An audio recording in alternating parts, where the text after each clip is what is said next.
Labarin wata mata wacce ta yi maganin mijinta mai shan sigari. Littafin abokin fira kashi na 1, wallafar Dr. Muhammad Mansur Ibrahim Sokoto, wanda ni Muhammad Zaharuddin Usman na karanta. Labari na 18. Yadda wata mata ta hana mijinta shan sigari. Wata mata ce take tare da mijinta kuma yana shan sigari. Bata taɓa yi masa maganar shan sigari da yake yi ba, amma fa abin yana damunta matuƙa. Ranan sai ta yi tunanin hanyar da za ta yi masa wa'azi ba tare da ya samu wata kafa da zai mata gardama ba. Wata rana suna zaune sai ya ɗauko karan sigarinsa zai kunna.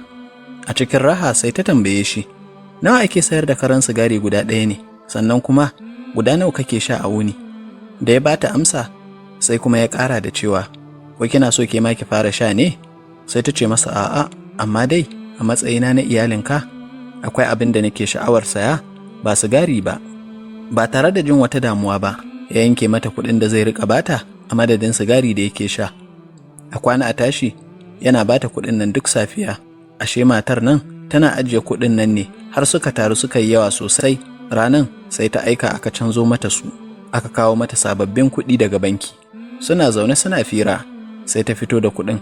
Kamar wasa sai ta ɗauko ashana za ta ƙyasta masu. Gogan naka sai ya riƙe hannunta. Baki da hankali ne? A cikin sassauƙar murya sai ta ce masa, baka san ko kuɗin menene ba. Ya ce, ko ma na menene, ya za ki ƙona su? Ta ce, ai kuɗin sigari na ne da kake bani, ne ma yau zan ƙona su gaba ɗaya. Nan take sai jikinsa ya yi sanyi, ya fara ba ta haƙuri. Sai ta ce da shi, ka gani yanzu ko na ƙona waɗannan kuɗin, ba abin da zai same ni, amma kai duk safiya ta Allah sai ka ƙona kuɗinka a cikin ƙirjinka, kana sanya ma kanka cuta, wadda nan gaba ni zan zama mai jinyarka a kanta. In taƙaice muku labari dai, da haka wannan mata ta shawo kan mijinta ya daina shan sigari, aka zauna lafiya. Darussa: abin da sauƙi da lumana ba su kawo ba, fitina da tashin hankali ba su kawo shi. Maganar gaskiya idan an faɗe ta yadda ta dace, lalle ne za ta yi tasiri, ta yi amfani. Yadda mace take rainon 'ya'yanta, hakan take yi idan tana da basira ta yi tarbiyyar mijinta.